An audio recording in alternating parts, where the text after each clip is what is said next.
Hello everyone, welcome করছি আবিদাস lifestyle চ্যানেলে সকলকে আসসালামু আলাইকুম। কেমন আছেন বন্ধুরা? আশা করি আল্লাহর রহমতে খুবই ভালো আছেন। আমিও আলহামদুলিল্লাহ ভালো আছি। চলে এসেছি আজ মজাদার ধনেপাতা ভর্তার একটি রেসিপি নিয়ে।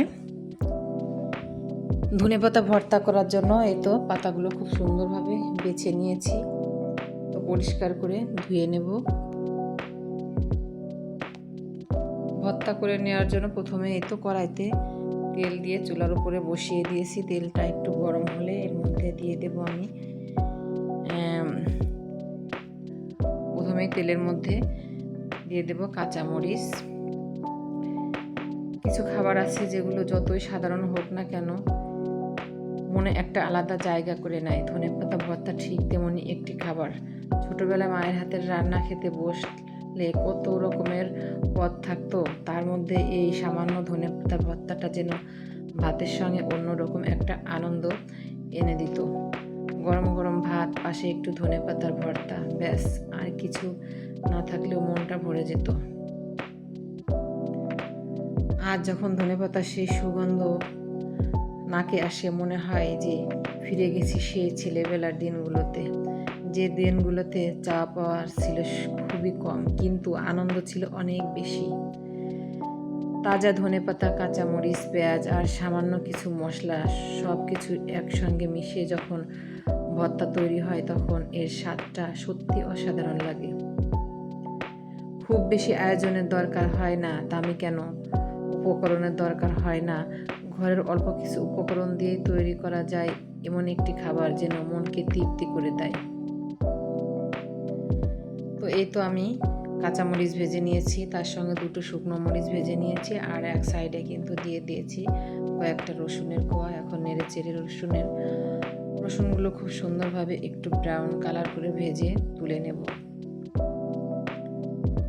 আমাদের মায়েরা হয়তো কখনো ভাবেনি তাদের তৈরি এই সাধারণ খাবারগুলো একদিন আমাদের কাছে একটা স্মৃতি হয়ে থাকবে, কিন্তু সময় যত যায় ততই বুঝতে পারি মায়ের হাতের সেই সাধারণ রান্নাটার মধ্যেই লুকিয়ে ছিল সবচেয়ে বড় ভালোবাসা। আজ আমরা কত রকমের খাবার খাই, কত নতুন নতুন স্বাদ খুঁজি, তবুও কখনো কখনো মনটা ফিরে যেতে চায় সেই পরিচিত স্বাদের কাছে। এক থালা গরম ভাত আর ধনেপাতার ভর্তা, এই সামান্য আয়োজনে যেন হারিয়ে যাওয়ার অনেক স্মৃতি ফিরে আসে। তো রসুনগুলো তুলে নিয়ে আমি তেলের মধ্যে দিয়ে দিয়েছি কিছু পেঁয়াজ কুচি। পেঁয়াজগুলো নেড়ে চেড়ে খুব সুন্দর করে ব্রাউন কালার করে ভেজে নেব। তাই আজ খুব যত্ন করে বানিয়ে নিয়েছি আমাদের সবার প্রিয় ধনেপাতা ভর্তা। স্বাদে সহজ, উপকরণে সাধারণ, কিন্তু অনুভূতিতে ভীষণ আপন। আপনারা যদি ছোটবেলার কোনো প্রিয় খাবারের কথা মনে পড়ে তাহলে অবশ্যই কমেন্ট করে জানাবেন। হয়তো আপনাদের সেই প্রিয় খাবারটা কারোর মনে লুকিয়ে থাকা সুন্দর একটা স্মৃতি জাগিয়ে তুলবে। খাবার শুধু পেট ভরায় না, খাবারে আমাদের স্মৃতি ফিরিয়ে দেয়, আপন মানুষগুলোর কথা মনে করিয়ে দেয়, আর কখনো কখনো ব্যস্ত জীবনের মাঝে একটু শান্তি এনে দেয়।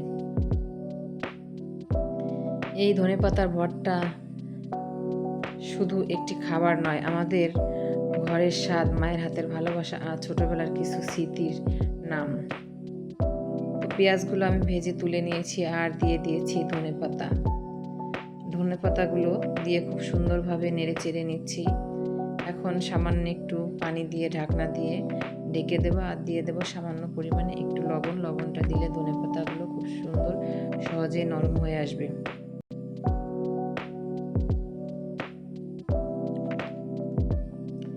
প্রিয় ভাই বোন বন্ধুরা, ঘরের সাধারণ খাবারগুলোকে কখনো ছোট করে দেখবেন না, কারণ অনেক সময় সবচেয়ে সাধারণ খাবার মধ্যেই লুকিয়ে থাকে জীবনের সবচেয়ে অসাধারণ ভালোবাসা। ঢাকনা বন্ধ করে চুলার ফ্লেমটা লোতে রেখে কিছুক্ষণ সিদ্ধ করে নেব ধনের পাতাগুলো। কিছুক্ষণ পরে আবার ঢাকনাটি খুলে নিয়ে নেড়ে চেড়ে নিচ্ছি।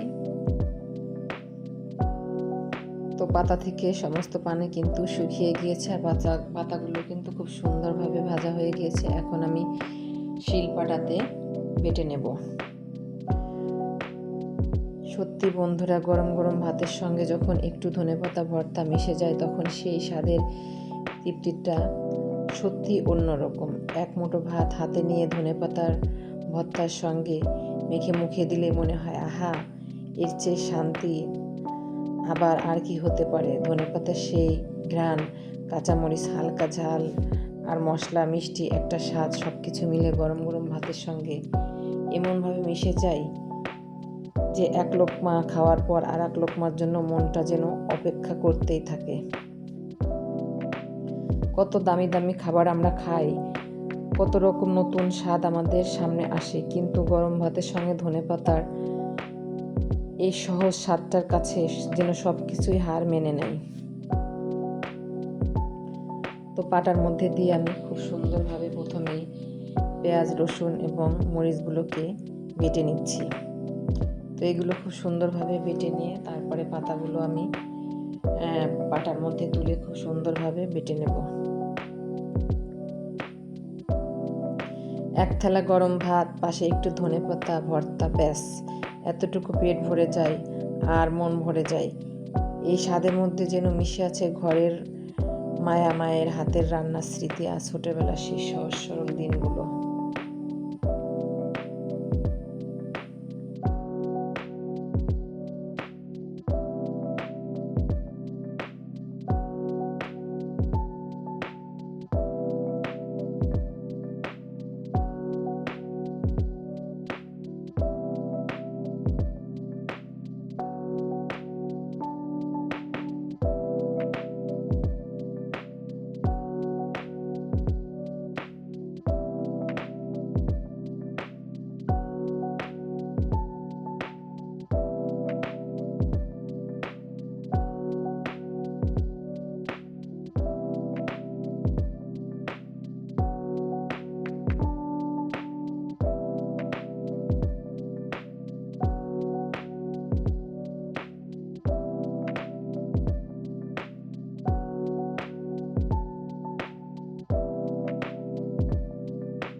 ফাইনালি আমার মজাদার ধনের পাতা কিন্তু রেডি হয়ে গিয়েছে। তো ধনে পাতা একটা বাটিতে আমি তুলে এই পাটার মধ্যে আমি এক লোকমা ভাত নিয়ে নিচ্ছি। পাটার মধ্যে ডুলে এই ভাতগুলো মেখে খেয়ে নেব। মাশাআল্লাহ, অনেক মজার লাগে পাটার মধ্যে ডুলে ভাত খেতে। তো বন্ধুরা, ভিডিওটা আজকের মতো এই পর্যন্ত ছিল। দেখা হবে নেক্সট ভিডিওতে নতুন কোনো রেসিপি নিয়ে। তো ভিডিওটা আজকের মতো এই পর্যন্তই। আল্লাহ হাফেজ।